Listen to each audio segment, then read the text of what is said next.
Hello class, welcome to Unit 3. This is Organized Counting and Permutations. And for today's lesson 3.1, we're going to take a look at the review or the prerequisite skills listed in the textbook. Instead of writing these out, folks, please just jot down where to find these. I've just pulled them from your textbook. So we're just looking at some review questions from page 224. We will do some, we will skip some, and when I assign the homework, please be careful because we will have done some of the homework questions during our lesson. All right, so to do organized counting, folks, one strategy that we use, specifically if we're looking at probabilities and whatnot, are tree diagrams. Okay, a tree diagram is a diagram, and it's a way to illustrate the number of ways that you can show all different outcomes. Okay, and you may have seen this, you may not have. It depends on what courses you've taken previous to this. So let's take a look. For a tree diagram, folks, you start in the middle, and then you're going to sprawl out in terms of branches. That's why we kind of call it a tree. Okay, so each tree diagram is drawn specific to each situation. So let's read this situation. So I want to illustrate the number of ways that a quarter, a dime, and a nickel can come up with heads or tails if you toss one after another. So let's take a look at doing the quarter first. So if I'm going to do the quarter first, we have two options there. It can either be a head or a tail. And I'm going to call that Q for quarter. Okay? Now that's just dealing with the quarter. Now let's deal with the dime. Okay? So for the dime, depending on what outcome I had from the quarter, I'm going to have two options. I'm going to have a head or a tail.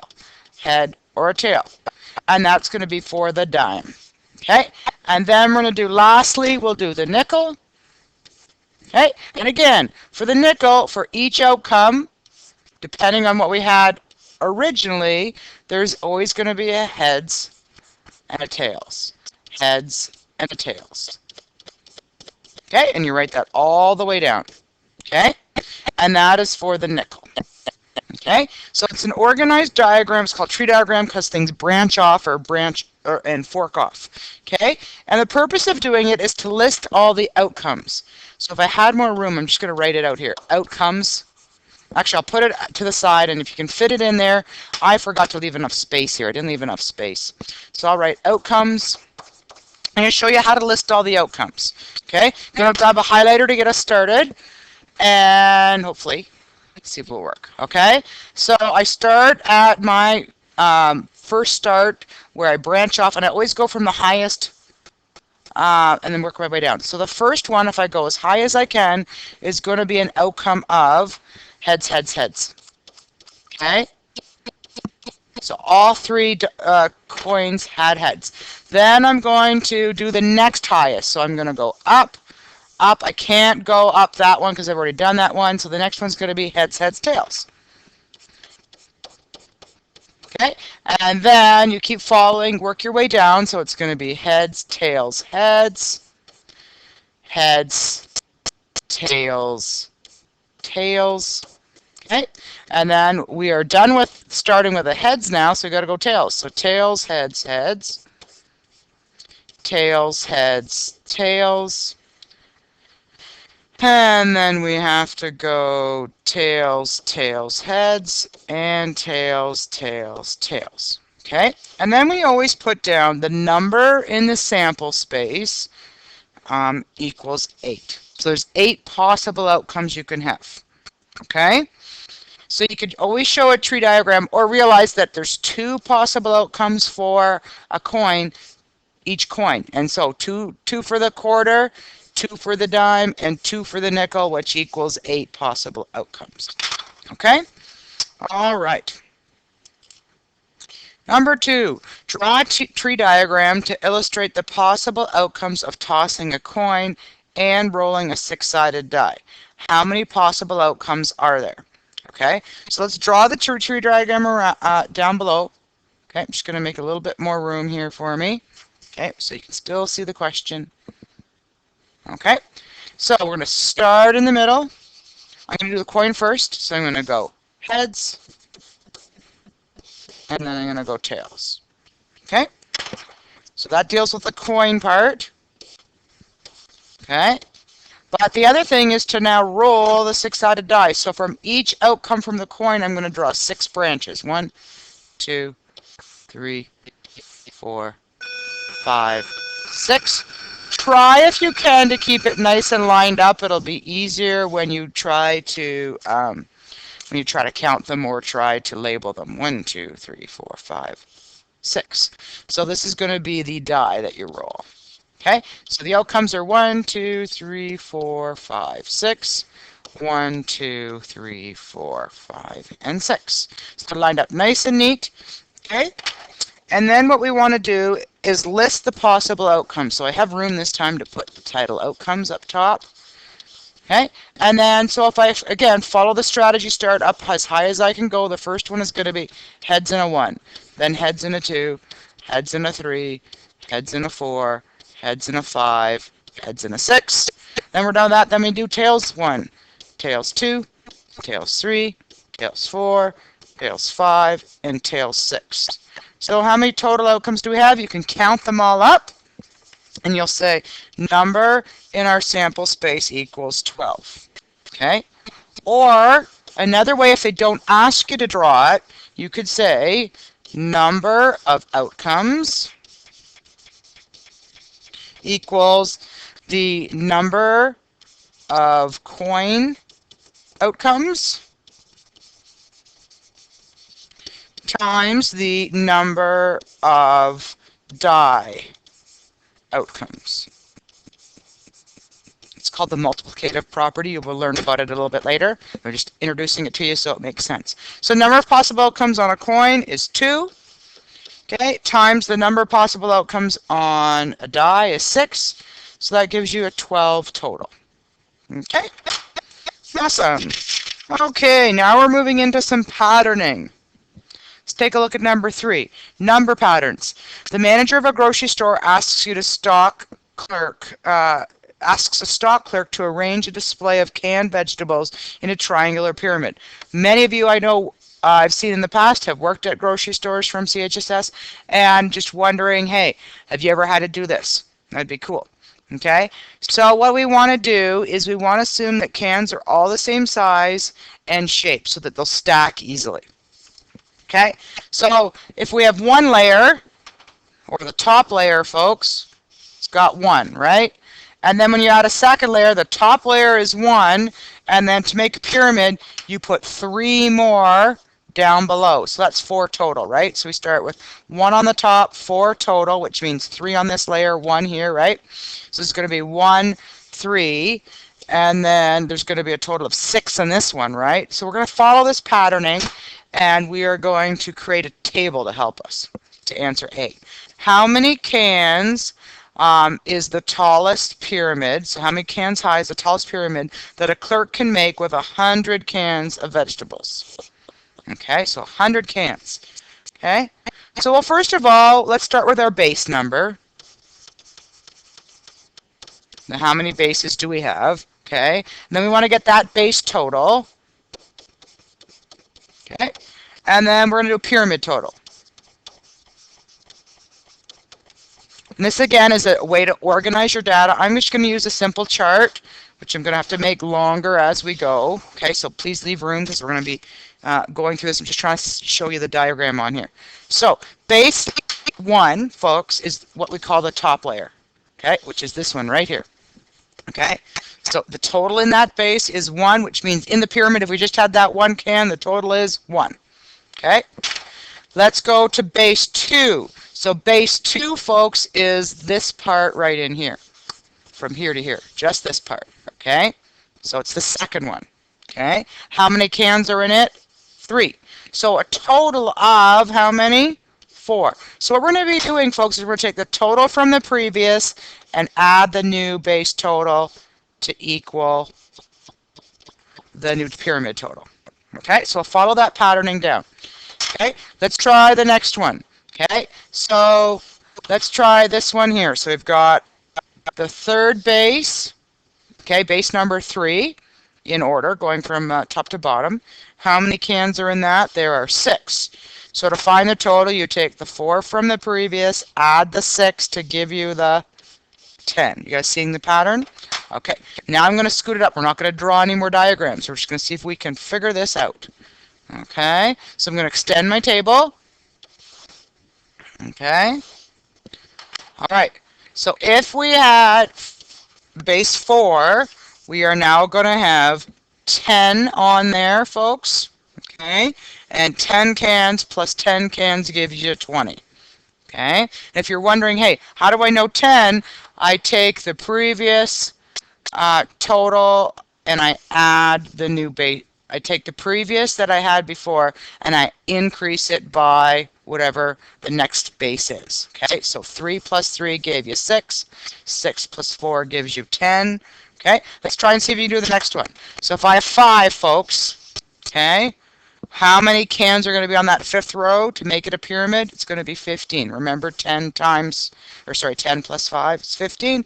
And then to find the total, it's 20 plus the 15 gives you 35.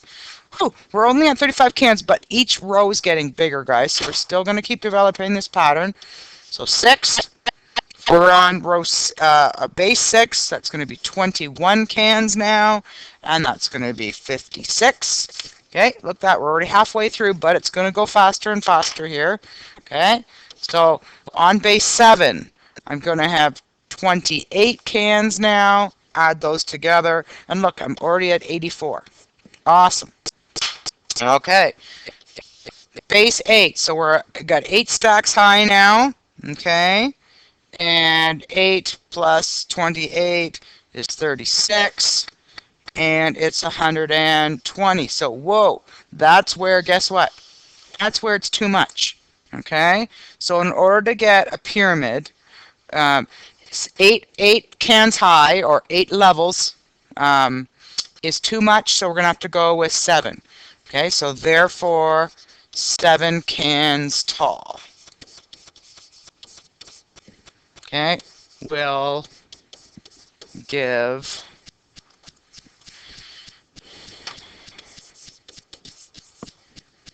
84 total. Okay, and if you tried to do 8, put another whole base layer on a 36 more, guys, it's going to be way too much. Awesome. Okay, so next question based on this, it's just on another screen, guys. How many cans make up the base level of the pyramid in part A? Well, if you just read back, it is 28 cans. Okay. How many cans are in the full pyramid in part 8? Good luck, we did all those together. 84 cans. Okay. And next one. What is the sequence of numbers of cans in the levels of the pyramid? Okay. So it's going to be 1, 3, 6, 10, ... because it continues on. Okay. And that's in the levels of the pyramid. Awesome, that's from your chart. Okay, let's try a different number patterning system. I like these. These are fun for me because I like logic puzzles, so hopefully you find these fun and not frustrating. So number patterns. What is the greatest possible number of rectangles that can be drawn on each diagram here? So start off easy, okay? Please understand that a rectangle can be a square, right? A square is a special type of rectangle. Okay, and I would develop some type of organization. So for the first one, let's start with the smallest one we could have. So we could have a 1 by 1. So we'll go 1 times 1. And how many of those do we have? There's 5, right? Okay, then we can do a 2 by 1. Okay, and so a 2 by 1 is going to look like this, but I can shift it. So there's 1, 2, 3, 4. You guys okay with that? So there's 4 of those. Okay, what if I now try to make it bigger? A 3 by 1. How many times can I do that? 1, 2, 3. Okay, and then I got a 4 by 1. How many 4 by 1s can I get? Bring in a colors, guys. So 4 by 1, I can do it once, I can do it twice. So 4 by 1, and then finally the last one that I can do is a what? Oh, I apologize. 4 by 1 was twice, I did it twice, and then a 5 by 1, that's just the complete outside, guys. Okay, so that can only be done once. So you add those up, and therefore we have 15 total. So there's 15 different ways that we can draw on that. All right. So now we're going to double this, folks. So please understand that if you double it and you go to say, haha, 15 times 2 is 30, that's not your answer, okay? So we're going to organize this in a little bit different fashion, okay? So 1 by 1, how many 1 by 1 little squares do we have? Hopefully you understand there's 10 of them, right? Okay. 1 by 2s. Now this is where you got to be careful for these, okay? Because 1 by 2s, I can go this way, and I can do that 4 times going that way. But don't forget, I can do 4 times for this row and this row. But then guess what? I can also go this way. So take a minute, pause the video, see if you can do this. Okay? All right? Okay? All right, did you get it? Okay, so the 1 by 2 is going to be 8. Okay? And if you did a 2 by 1, that's going to be 5. Okay? All right, let's try it again. A 1 by 3. Okay, in each row you can do it 3 times, so 3 plus 3 is 6. Everybody good with that? Okay. 1 by 4. Again, you can do that twice in every row, so double that is 4. And then a 1 by 5. That is twice. We can do that.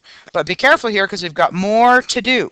Because we can do what's called a 2 by 2, which is a bigger square, guys. So 2 by 2 looks like this. How many times can we do a 2 by 2? We can do that 4 times. A 2 by 3. Okay. So go 2 by 3. How many times can you do that? You can do that 3 times. Okay. And then a 2 by 4. You can do that twice. Okay. And then a 2 by 5. You can do that once. So when you total those all up, folks, you're going to have, therefore, a total of 45. All right. Okay.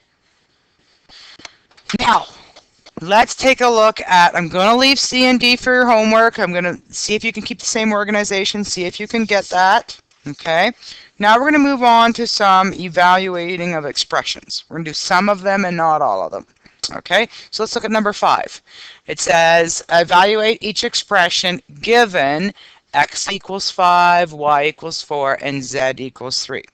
Okay, so basically this is a substitution. Okay, folks, so we're going to substitute in those values. Okay, so we'll just do A as an example. B and C we'll leave you for later to do. Okay, so we're going to write down equals 8, and then y is 4. Okay, now we got to put a couple brackets in here. You can use a big bracket or a small bracket. So x is 5, so go 5 plus 2. Okay, so it can be big or small, it doesn't matter. Okay, and then 4 plus 2, and then 3 plus 2, all divided by, again, sub it in, 5 minus 3, 4 plus 3, and 3 plus 2, all in brackets. Okay, remember those are in brackets, so according to BEDMAS, we solve that first. You can, however, do the 8 times 4 out front, which is 32. And then we simplify each of these brackets. So we're going to have 5 plus 2 is 7, 4 plus 2 is 6, 3 plus 2 is 5. Okay, all divided by 2 minus 3, which is 2, times 7, times 5. Look to cancel where we can, guys. So the 7s can cancel because they're both products. The 5s can cancel because they're both products. And then, hey, how can I simplify this? I can say, hey, 2 goes into 2 once, it goes into 6 3 times. Or you could have taken it into the 32, doesn't matter. And you're going to get an answer of 96. All right, so that's just a substitution wherever you see a value. We'll be doing that when we get to the permutations. We'll be subbing in values as we go. All right, next thing we need to remind you guys is order of operations. We use BEDMAS. If you're not sure what BEDMAS is, give it a Google. It's the way in which we solve expressions. Okay, so taking a look at this, folks, according to BEDMAS, we deal with stuff that's in the brackets. Now these are brackets just holding a number. The example of a bracket would be right here because you can actually do a mathematical operation within it. So for A, there's no B for brackets to use, so we're going to deal with exponents first. So we leave everything else the same. So negative 1 to the exponent of 3 is going to still be negative 1. Okay, and then 3 times 3, because 3 squared is 9. Okay, now we have to be careful. We have to do our multiplication before we do our adding or subtracting. So 5 times 4 is 20, plus negative 9, because it's negative 1 times positive 9. Be careful here, folks. Whenever you have two signs side by side, make sure to reduce two signs to 1. So it's going to be 20 minus 9, and you should get an answer of 11. So I will leave the other ones for you to simplify. Okay, and then we're going to get into some where we actually have to factor a bit. Number 7. This is our last one we'll do today. Okay, so looking at number 7, this is going to bring back your algebra skills from last year. Okay, and when I look at simplifying this, I'm going to say, hey, what is in the brackets? Okay. Well, we need to make this easier, but do you guys recognize that everything has a term of x in it? So before I can just start canceling out the x's, I've got to factor x out of the numerator and factor x out of the denominator. So if I take an x out of the numerator, I'm left with x minus y plus 2. Everybody good with that? And on the bottom, 2x is really 2 times x. Everybody good with that? Now that I've got these as products or factors, I can now eliminate those two. So your final simplified answer would be x minus y plus 2, all divided by 2. Okay, so that's simplified in that form. Now B, which I will do, which is tricky, because there's not x's in every case, we're going to expand a little bit. Okay, and hopefully you remember the shortcut of how to square a binomial. So you square the first, so 4x times 4x is 16x squared. Double the product, so it's 2 times the two terms, which is 4x, and times positive 8. Okay, so double means 2 times the two products. So double the product is going to be plus 64x. And then square the last, which is plus 64. If you forget how to do that short form, you can go 4x plus 8 and multiply it by itself because it's squared. Do FOIL, collect like terms, and you get the same answer. But this is a shortcut you should have adapted to in grade 11. Okay, and then we divide by 16. Okay. Now I see some common numbers here, folks. Hopefully you recognize that every term can be divided by 16.